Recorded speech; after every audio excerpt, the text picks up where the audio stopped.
أصحابتي وين السلامي دمانتين ما شاء الله. أصحابي ماشا ما أنت حكوستا حلبد واي وجدان intana galaasa ku haystaa marka xulbadan waxaa rabaa in aad juice ka hagaajiyo maasha allah.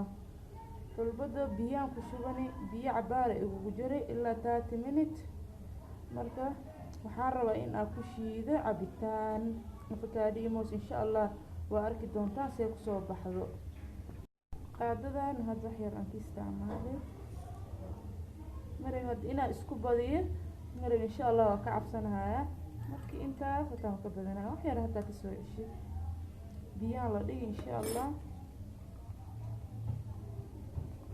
marka biyo ayaa la dhigi cabaar inay biyaha ay la yeelaan aan rabaa ay ku dhiin baxdo insha allah isku soo laaban doonaa.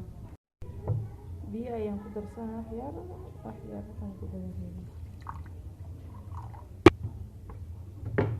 biyahaas intee kasii maxaa la dhihi jir jaallo ka noqonaan insha allah 30 minutes mise 40 minutes insha allah isku soo laaban doonaa. maasha allah asxaabay meeshaan waxaan ku wataa xabad oo maxaa la dhihi jira avocado ay laba xabo moos marka intan caano ay ugu jiro meeshaan sokorta ku darsan lahaa leeyahay intan xulbadii aad biyaha aan ku sii shubtay waaye inkastoo aan xulbada isku fiicneen insha allah xulbadu waxyaalo fara badan ayay daawo u tahay meeshaan marka mooskeena iyo avocadadeen iyo caanaha iyo sokortaas isku soo shiiday insha allah see noo soo baxda arki doonaa oo isku soo laabanayna insha allah.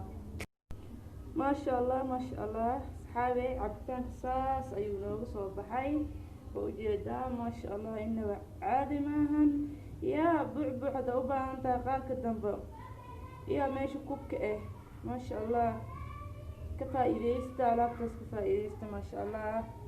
ani inkastoo xulbada saaid uga cabsado laakiin xulbada iyadoo shiidan oo ku darsan kartaan tan shiidan ana shiirkeeda saaid uga sii cabsadaa maasha allah inaba caadi maahan asxaabta. beebigan oo u diyaaray